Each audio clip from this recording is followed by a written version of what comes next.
Thank you so much for being here. Thank you, Natania, for inviting me. It's Yeah. amazing. Yeah. I'm so excited to Yes. speak to you. I know there's a lot of information to go over. Mhm. For those of you listening and watching, a little introduction on Victor. Um, Victor and I met originally at the Dr. Ida Rolf Institute when we were both Yes. in, I think it was our phase 3 Phase 3. of Yeah. the Rolfing Integration Program. Mhm. Um, and, you go through 3 series or portions of the Rolfing program, and you spend some time there. You spend a couple of months, in Colorado, away, Mhm. attending school, going home, eating, sleeping. Like, Yes. it's a full time school, and you grow pretty close to your cohorts. Right, to your fellow students in there, as you're going through the Yes. learning process. So that's where we originally met. We've stayed in contact. I'm glad you reached out to me when you moved back to California. Yes. Victor, your current company is Straight to Health, Uh-huh. and you currently are a certified Rolfer. You do visceral manipulation, Mhm. sound healing, and you have a unique way to be able to integrate these together, but also you do cupping therapies as well. Yes. At the beginning of my healing process, I learned acupuncture in Mexico. Right. So I was doing, or I did acupuncture for around 5-7 years in Mhm. Mexico, and then I moved to the US So, five how years long have you ago. been in the US? 5 years. 5 years. Yes. And you had a license to practice acupuncture in Mexico. Uh, Or, well, it's very interesting okay. because in Mexico you don't exactly need a certification. You can we have these persons that we call them sobadores, Okay. and those sobadores are healers, and I have seen amazing things with these people, and because of this freedom, I have seen very bad things because there are a lot of charlatans and they are fake healers. They So proclaim they're a healer, yeah, and they can because there's no licensure. they can, Yeah. and it's very easy just to buy a massage table and put it on your living room, and then you can say that you can heal people. Right. So you So had to study under someone, or did you have to attend a school to be an acupuncturist in Mexico, or is it self-taught? no, I studied with my teacher. She went to China to Okay. study a full program, Hmm. and then when she started her practice in Mexico like 20 years ago, she became very good. So she said, I have to share this with more people. So Right. she started to do these courses, and I did one of those, and then I repeated because she asked me to repeat it because she told me, I like your energy and I want you in my room. Hmm. In my classroom. So, Hmm. so No. I did it twice, and the second time we started to make some experiments because I am a musician too. So we were experimenting with sounds from instruments from around the world, like didgeridoos, like singing bowls, like handpans, Mexican flutes, all of these things. We were mixing them with needles. So the people were laying down with needles, and then we were playing all of these instruments. So you were doing acupuncture, then cupping that with, Yeah. or adding that with sound healing using different Yes. instruments and vibration. Uh-huh. And I'm assuming that had a different effect based on the Yes. vibration, based on the person, Yes. which probably transferred through the needles or helped with the flow. Could you explain that a little bit? Yes, because of the needles are like antennas when they are in the body, so they can put energy into the body, or they can release the energy out of the body. So when the needles are in, and then I was playing the didgeridoo, Mhm. because the Is that an didgeridoo, instrument? What is it? it's an instrument from Australia, and it's like a huge tube or something like that, Mhm. made by a tree. So it's kind of intense. It has like intense sound. Is it a deep And sound? Is it's it a deep very sound. deep, like bass? Yeah, it's very Okay. deep. Okay. And it vibrates a lot. Yeah. So when I was putting them on the needles were like shaking a lot. Okay. And the results, they were like, I would say 30%, kind of 30% more effective than without the instruments. Yeah, I So can just imagine coupling sound healing with a lot of other practices. Like you yeah, also do Rolfing and visceral manipulation. yes. We had somebody on one of our prior podcasts, Dr. Lizelle Orand, and Mm-hmm. she is a chiropractor, she's an Mm-hmm. acupuncturist, and she also practices fascial body work as well. Okay. And we got out there the initial, like, what is visceral manipulation? Mm-hmm. What is it? What does it entail? Because the sounding of it to somebody that's not familiar, it's really visceral manipulation. Are you manipulating like my organs, my viscera? So Mm-hmm. she was really great at going over exactly, what it is and how it can benefit so many people. Yes. Um, when you're in your transition from Mexico and now practicing in the United States, Mm-hmm. I'm assuming how was that transition for you? Because I could only imagine like being able to do Rolfing or manual therapy in one state and then going to another country and not being able to practice and having all these like limitations on what I can do. Kind of like, Mm-hmm. I believe it's Dr. Naturopathy. They have certain things that they can't practice in California, yet in other states, they can do acupuncture, they can do adjustments. So I can Mm-hmm. imagine the challenge. So, what was that like for you coming here? It was sad at the beginning because I was building my practice in Mexico 5 years or 6 years, something like that. And when I came here, it was like none. You can't. So I was looking for something to study. I was I was looking for something related to music and Mm. sound healing. So I looked for a master degree on music therapy, but they rejected me because I didn't have any bachelor on music or healing. So That's the uh, United States. yes, uh, so I was looking and then I found Rolfing. Mm. But for me, I mean, at the beginning it was kind of difficult, but then after some time it was like I needed it because when I started Rolfing, it was like my mind opens. Right? Yeah, Oh my it's gosh. Yeah. because I think with the acupuncture I was very into looking to heal the body, but most related with emotions. So I was more on the energy, emotion things, So motions meaning movement or emotions? emotions. Emotions. Yeah, Okay. I'm sorry. Okay. and and with rolling, it's like putting my feet on the ground and studying more anatomy and kinesiology and how the things works. So I started to figure out a little bit on how complex is the body and how we as a body workers can help somebody. Right. And I realized how important is the two sides, right? Hmm. The body and the emotions. So it was challenging at the beginning, and then after rolling, it was like a Yeah. open mind. How would you describe Rolfing? I've described it many times on this podcast. Rolfing is otherwise known as structural integration. There Integration. are several structural integration schools out there. Um, one of them is the Dr. Ida Rolf Institute. How would you describe it? What's your way to say what is Rolfing? I know when we were in phase one and phase two, we were still figuring it out. How do I describe this? Yes, Um, yeah, and I and there would. were like thousands Oh of my gosh, descriptions. yeah. What do you say to people when they ask you what it is? I will say it's like a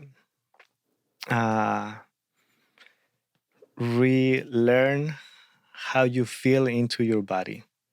Uh, I mean, you as a client, as a practitioner is bringing the body into alignment. Hmm. So I like what Ida Rolf said, that when everything is aligned, then the body heals itself. I love that quote. I love it too. It's in the Yes. it's in the break room there, I think, right? On the Uh-huh. wall. Yeah, Yeah. yeah. Hmm. And Yeah. it's on her book too. Hmm. Um, so I like that because that's right. When everything is aligned, then the blood can flow, the oxygen can flow. So everything works much, much better. And of course, the body, it's so wise that it can just do the work and heal itself. Right.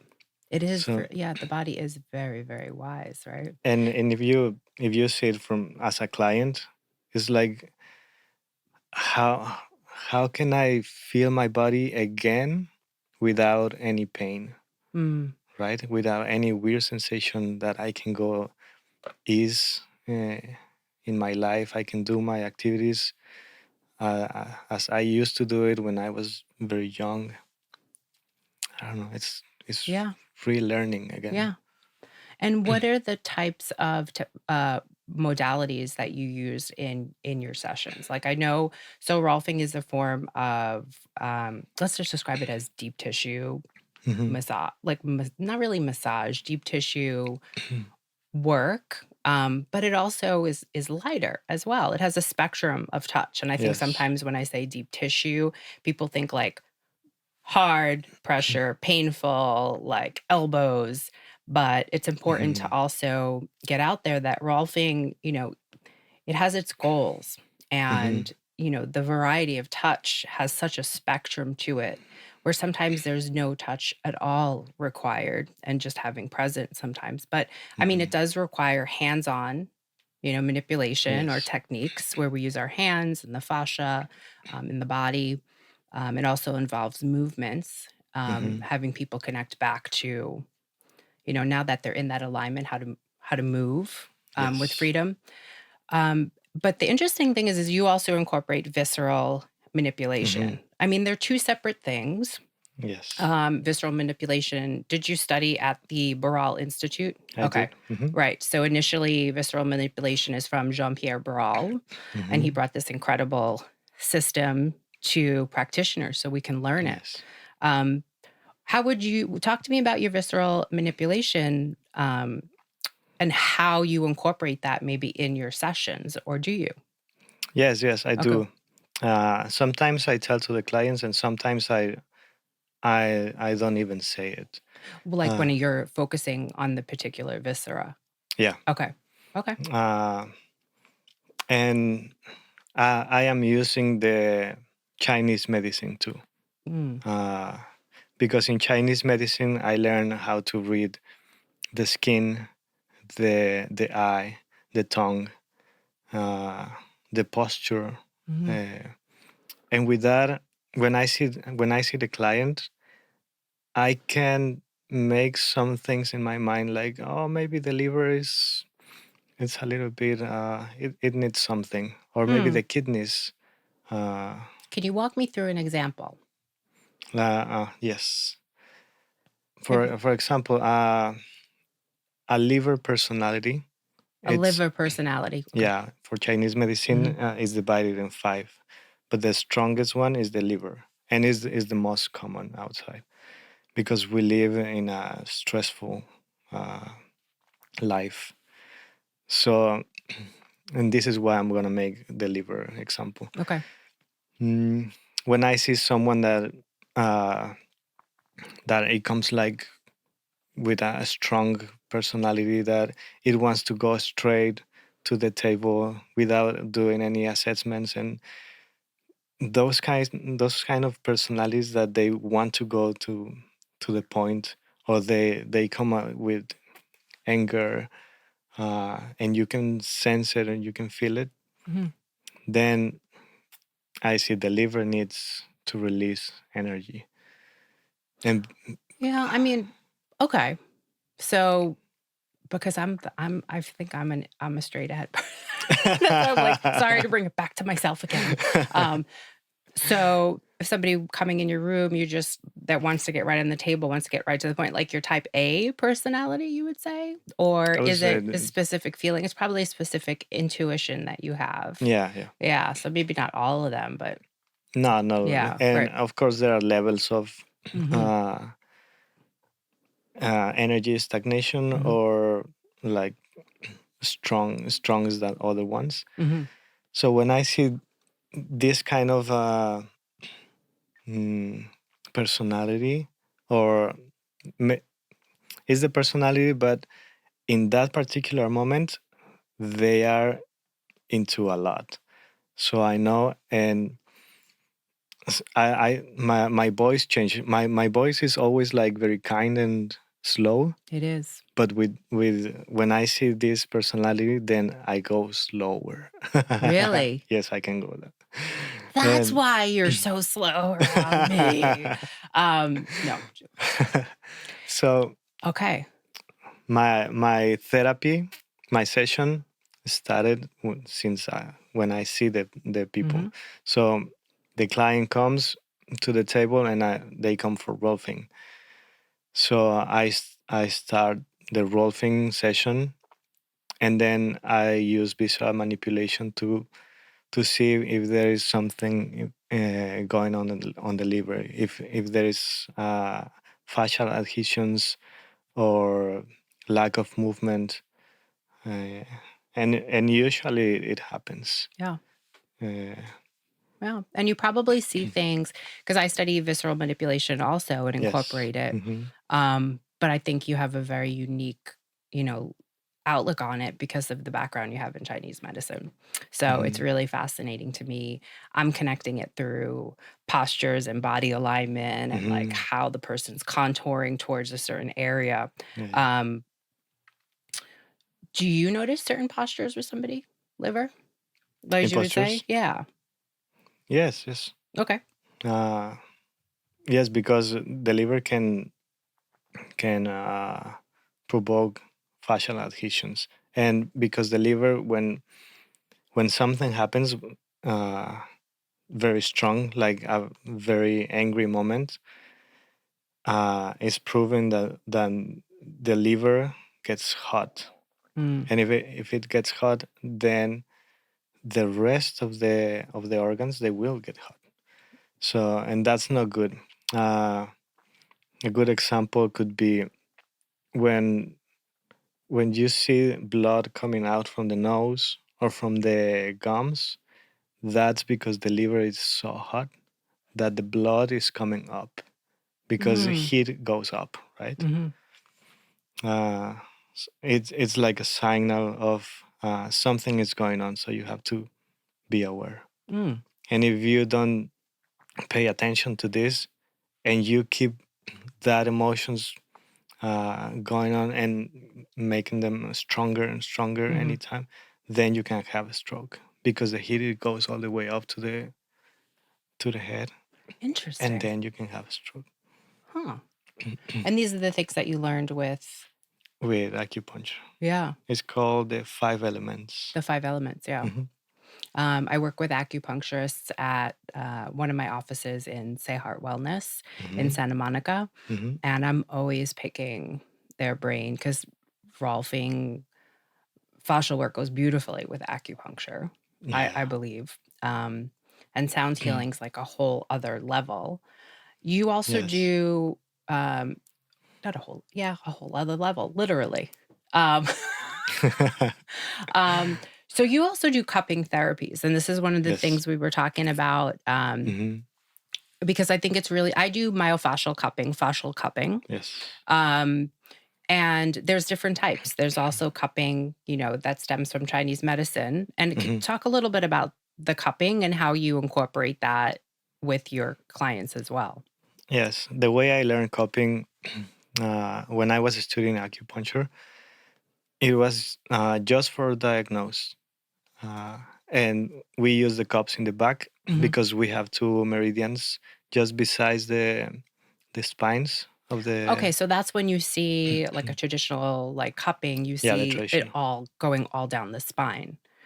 How Yes. many cups are in each side? It depends Okay. on how long the back is. Okay. But Because I've usually it's 12. 12 on Yeah. each side. No, no, no. 12, so 6 and Yeah. 6. Okay. Okay. So that's more of like the traditional Chinese medicine, like trying to get a diagnosis. Okay. And what do Yeah. you look at from that? Because I see that all the time, but then I also see individuals with like, a lot of cups Yeah, yeah. or yeah. Well, when you use a lot of cups, it's because you are trying to release the muscles, or you are trying to uh, get more range of motion, or like the cups that you do, like Hmm. fascial releasing. Hmm. But these cups in the back, they tell us how is the lungs, how is the heart, how how is the liver, how are the kidneys, uh, the intestines, the urethra. Hmm. All of this I can see it. And how When can you see? Is it a different color? it's the colors, yes, Okay. So, and the shapes. mm, I mean, it's always rounded, but how deep it is, how soft is the mark, how if there are like purple spots or white spots, or it's too red. It depends. and that would tell you there's possibly, Something going on. mm, For example, uh, the upper back is for the lungs, and if I see something on the marks, then I start to ask, do you smoke? And if they say no, then I ask, do you use some drugs? And if they say no, and then I ask if they have some kind of thing like a illness or something on the lungs, and if they say no, then I know that it's something emotional. And the emotion that is attached to the lungs is sadness or grief. mm. So usually now here I don't ask. I know that it's something emotional. So do you ask? So you don't say, "Oh, you have emotional stuff there." I prefer to go a I little agree with slow. that way. I agree with that way. Um, yeah, I mean, I work with several practitioners, and everybody is unique in their own way. Hmm. And there are some practitioners, I think they're like, oh, this is your lungs. It has to do with something sadness in your life, Hmm. and um, I mean, I believe it's up to the client for them to Yes. interpret the information, not for me to tell them, oh, this means you're sad, Yeah. or this means Because maybe in this moment it's not happening. They correct. are not sad, but maybe something happened when they were young, and they are still carrying this Yeah. sadness, but they don't know. I mean, that's the So most that I think it's challenging, but yet sometimes it comes easy. That is to me because, as a practitioner, a healer, you can look at it in several different ways. I once did this like YouTube like video saying like I'm not your healer, wearing my Wu-Tang shirt and everything, and people look like so why are you not my healer? And my whole reason for it was I believe that you are your own healer, that yes, you intuitively have the answers in you, and it's not for me yes, to necessarily interpret what you're feeling. Emotions, yeah. that's I'm here to hold space for you. And that's one of the other things I really like about Rolfing, Hmm. right?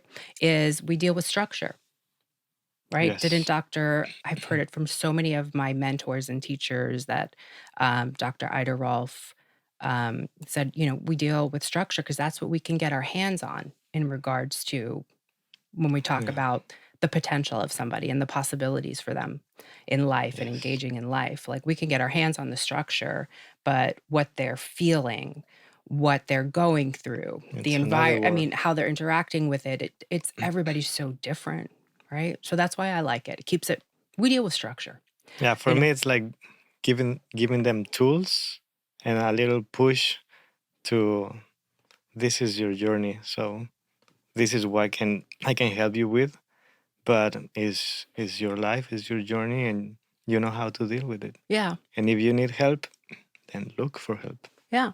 And in my opinion, I mean, that's what makes this is just based on my opinion. I believe that, they're, like I said, many different ways to go about, supporting somebody on their journey. Um, but I am a big advocate for, staying in our lane. Even when I was a personal trainer, when Hmm. I worked with a lot of clients, I had a boundary there, where a lot of trainers, when you're working with a client for so long, you build this relationship with them. And Hmm. there's a point where that boundary is a little blurred, become friends, and go to their family events. I'm not saying that Hmm. that's bad, Yeah. but sometimes that blurs a boundary, for you to be able to create space for that person and be Yes. neutral. I mean, that's listening. Mm. Yes. So, I agree. um, totally went on a tangent there. But getting back to the cupping, Yes.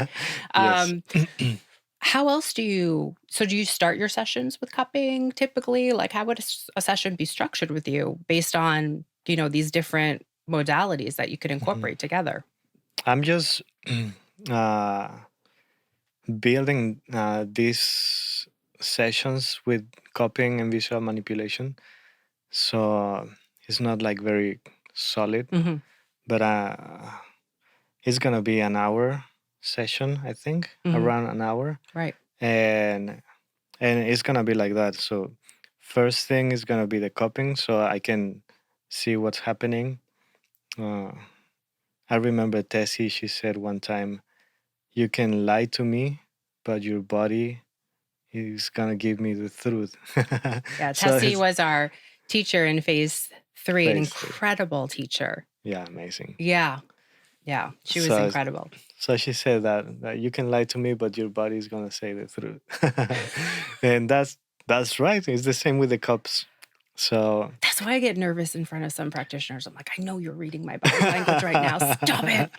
That's the insecure side of me. Yeah. and I'll do the cups, and then because I cannot put needles, then I use visual manipulation and some acupressure on the meridians to release the energy if it's Mm. some kind of stagnation, or if it needs some energy, then I So can you would provide start it. your Rolfing session or your structural integration session Mhm. with the cups or I'm not somehow sure incorporate it. how I was doing it. Hmm. It was I was doing the rolfing session, and it was because a client asked for this. Um and after the session, he said, "Why don't you use the cups?" And I was like, "Yes, I can try." So I did the cups, and after I do the diagnose, then I do some washa with the cups, and Gua like sha is like I hate that people call it this, but it's the best way to describe it. It's the scraping. uh-huh. It's utilizing, I think with gua sha, it's more, I know I do Graston technique, and that's using stainless Uh-huh, steel, yes. medical grade instruments. And Hmm. gua sha is kind of similar, but isn't it made with different stones and like jade and Well, I learned how to do it with the same cup, and it's on oh, with the the cup. yeah, Okay, you can do and with that as well. I use the glass cups. So the washa I learned is it is in the same meridians in the back, so I can bring energy into the meridians, and those meridians are the meridians of all the meridians. So I can see everything, lungs, kidneys. So when I do the washa in those meridians, then I bring energy to Hmm. all the body. Uh, and that client, he said that all the tension with the rolfing session, because it can be a little It can bit be deeper intense. pressure. Yeah. It was like I feel so relaxed, and I'm ready to go to sleep. So I got to get up and go in my car and drive. All yeah. right. Yeah. So he was asking me for coping after a rolfing session. Fascinating. Yeah, because I Hmm. know I incorporate what I'm learning at Baral, with visceral into my rolfing, Hmm. at Yes. times based on what the goals are. Hmm. You know, the first session, one of the goals is that we've learned is free the breath, right? Yeah. Hmm. So that I'm sure assuming has to do with the lungs, of course. Hmm. Yeah, so that can be really fascinating based upon the area that you're focusing on. You know, we take a whole look at the body. It's not just the Hmm. musculoskeletal system, but it's fascial specific when it comes to the organs. And Yes. visceral manipulation. So manipulation sounds really manipulating, to use the words lightly. What is your touch like with your studies with visceral manipulation? If somebody was to experience it, what would you say the touch is Mm. like? I think I told you before uh, that it blew my mind because we were used to rolfing that it's kind of deep. Right. And then when I came to the first visceral manipulation class, it was like very light, just barely touching the skin and try to feel if it moves. And if it moves, then you have to encourage it more, more, more. But it's very soft, Very subtle. very subtle. Yeah. Yes, I Mm, experienced that as well. And when your yes. hands get very wise, you Yes. can actually sense a lot more.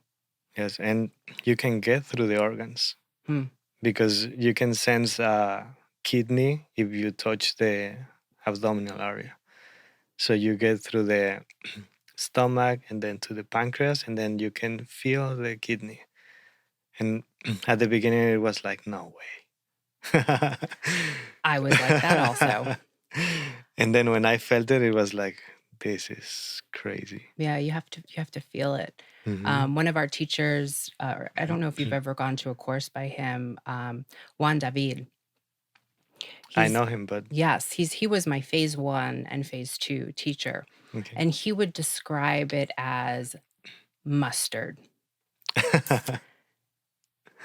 I've learned so much from him as well, in addition to Okay. Tessie, but he would say, you know, it's in the nuance. Like you can't, if you haven't tasted mustard, it's very hard to describe it, what it Hmm. tastes like, right? You can't describe it until you actually taste the mustard.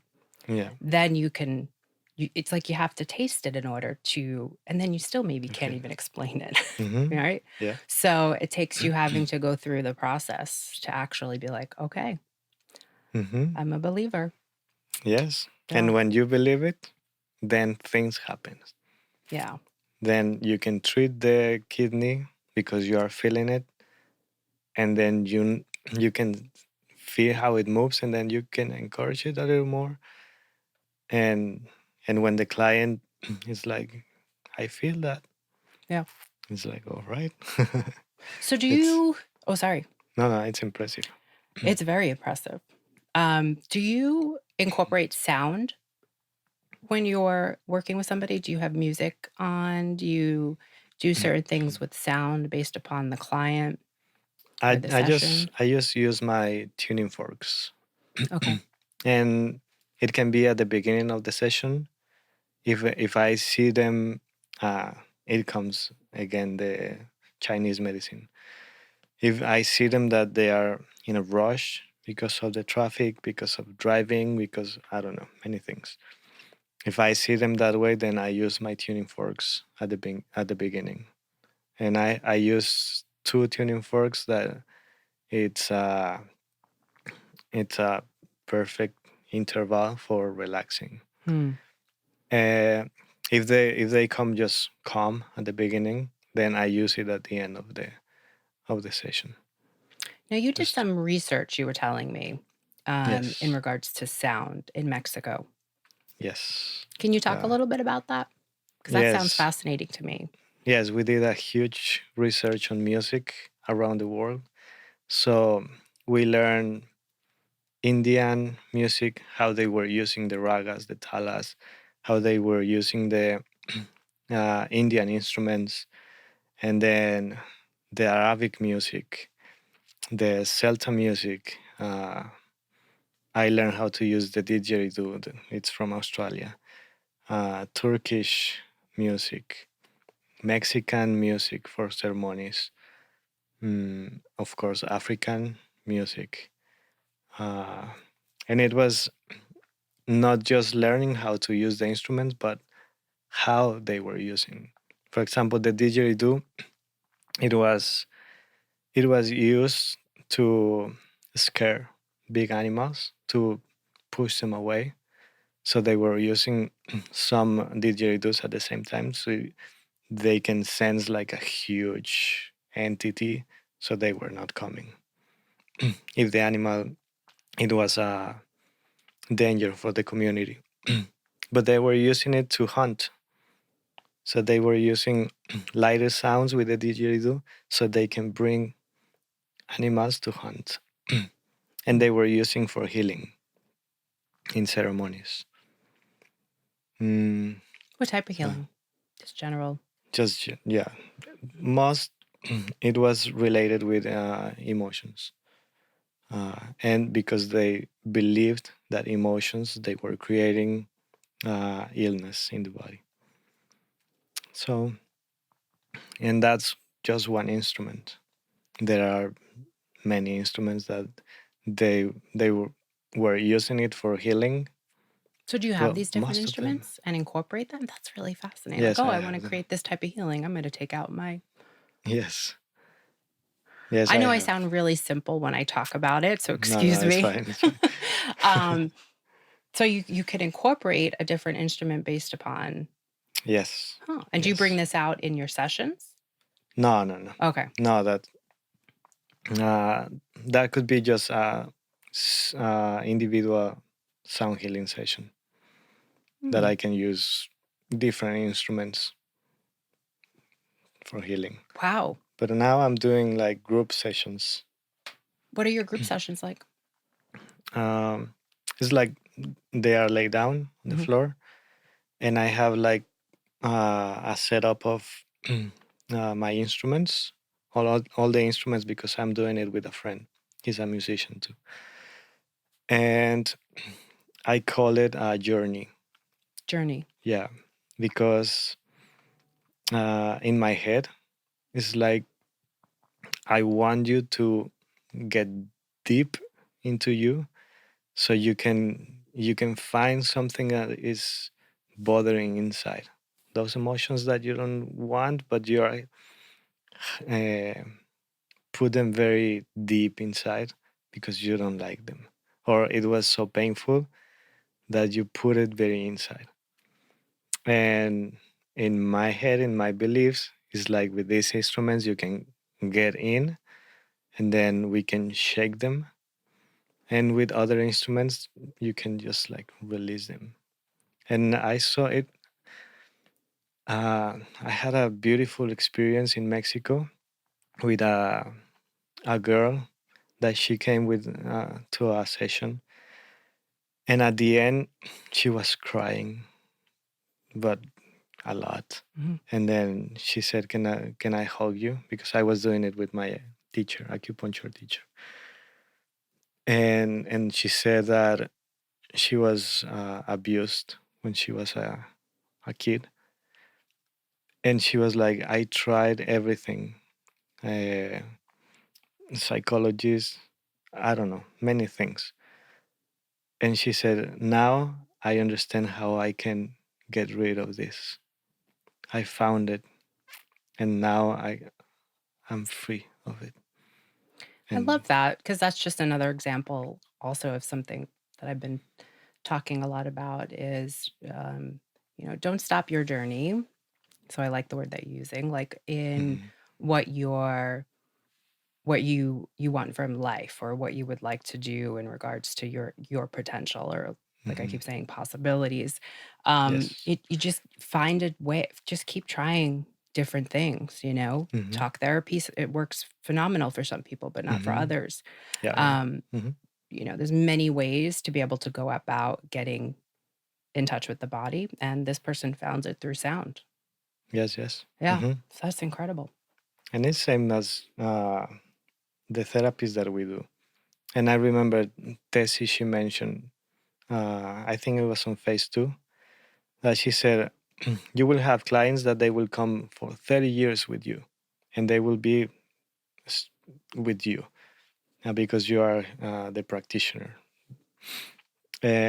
but there's gonna be a lot that they will come just for one, and that's it.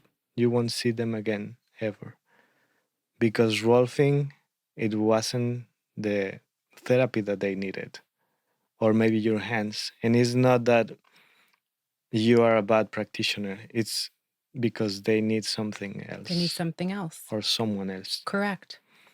So it's the same thing. We have to find what is suitable for us. Yeah.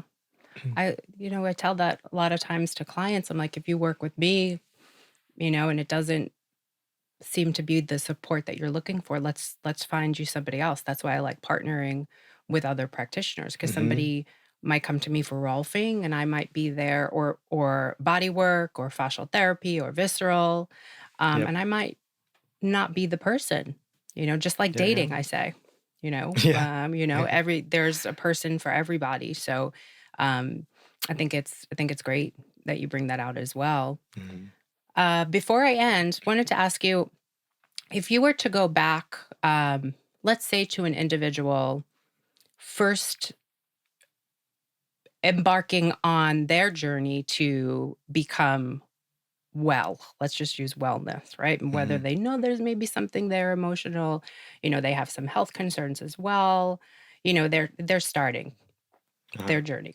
Mhm. I'm aware I want to make possibly some changes moving forwards. Mhm. What advice would you give to them with your background? If you were to go talk to that person just starting. I will say that first step is the most complicated to make, because if you realize that you need help, even if it's the body or it's emotional or anything, that first step is the most important step that you can do, because after that it's easier to go and try different therapies or different hands or different points of view. But the first step is the most important, and when you find it, then don't stop, and What do you mean by the first step? just understanding that you need help. Understanding that you need help, right? Yeah, That is the most important. And then it is. it's And then taking it's action on some things, right? yeah, And and maybe, then yeah, yeah, and little then things. it's like Doesn't need to be perfect. try everything until you find something that fits you, Right. and keep it. And even if you feel fine, then if it's rolfing, come back every 3 months. I don't know. Uh, feel your body, and say maybe it's good for go to go for a session, Yeah, and then take the session, but never stop. I know. Thank you for being here. I know that I'm excited to start, making you more accessible to my current clients, because I have a Hmm. studio in Santa Monica and Playa Vista, Yeah, specifically to the one in that's Santa amazing. Monica, um, because it is an acupuncture clinic, and I also, Hmm. do other type of fascial therapies and rolfing there. And I know that you bring a very unique touch, right? And unique Yeah. outlooks. I'm excited to be able to offer it to the clientele and get the word out there in Santa Monica, so people can look on my site. But Hmm. your site is Straight to Health, and how else can somebody get in contact with you? uh, well, I have the Instagram, that is Straight to Hell S- LLC. Straight to Health LLC is the Instagram. Yeah, my webpage too. And what else? That's it. How And does somebody get started with these groups that you're doing? the They're sound in healing, sound, yeah. I am posting on my Instagram. Okay. Now I have one on November 16th, uh, and it's very small. We have only 10 spots available. I think that's perfect for sound healing. Yeah, but Yeah. it's beautiful because it's open to the nature. It's secure because you are inside of a home, but it's in the backyard, so it's open.